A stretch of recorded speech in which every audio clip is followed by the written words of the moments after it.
Et puis on parlait justement de témoignages, de descendants.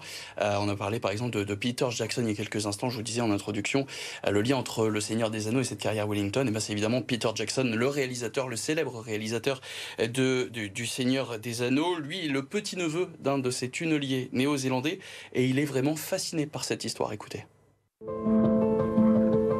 Ces traces du passé, encore aujourd'hui, continuent à intriguer, à passionner, notamment chez les descendants néo-zélandais des tunneliers.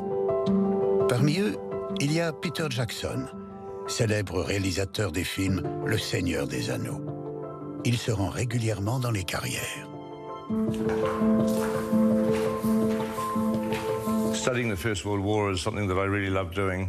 But it's also driven by the fact that my partner, Fran Walsh, who I write scripts with, her great uncle, Tom Walsh, was one of the New Zealand tunneling brigade, one of the 400 that actually dug the shafts in between each of the cabins. And so the last few times I've come down here, I've been trying to find Tom's name carved on the wall.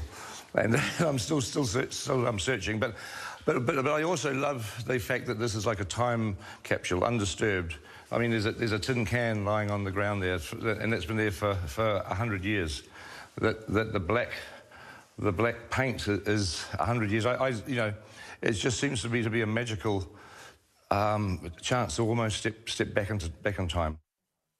Est-ce que depuis qu'il a tourné cette interview, il a réussi à retrouver ce fameux graffiti? Parce que ça fait plusieurs fois que vous le voyez dans la carrière Wellington, il n'a toujours pas réussi. Malheureusement non, mais il y a d'autres carrières qui ne sont pas encore accessibles, on y travaille, et peut-être que dans la carrière Christchurch notamment, il aura peut-être la chance de retrouver la trace de Peter Walsh. Donc il va encore revenir, manifestement. Il va encore revenir chez nous avec il y a encore plaisir. des choses à découvrir de cette carrière Wellington? Pas exactement dans la carrière Wellington, mais dans le réseau, qui fait à peu près 20 km. Donc il y a encore des zones qui ne sont pas accessibles parce qu'ils se sont effondrés, des choses comme ça. Donc on tente de réouvrir au fur et à mesure de notre progression et de nos connaissances. Et là, il reste une grande carrière qui s'appelle Christchurch et qu'on risque d'ouvrir dans le courant de l'année.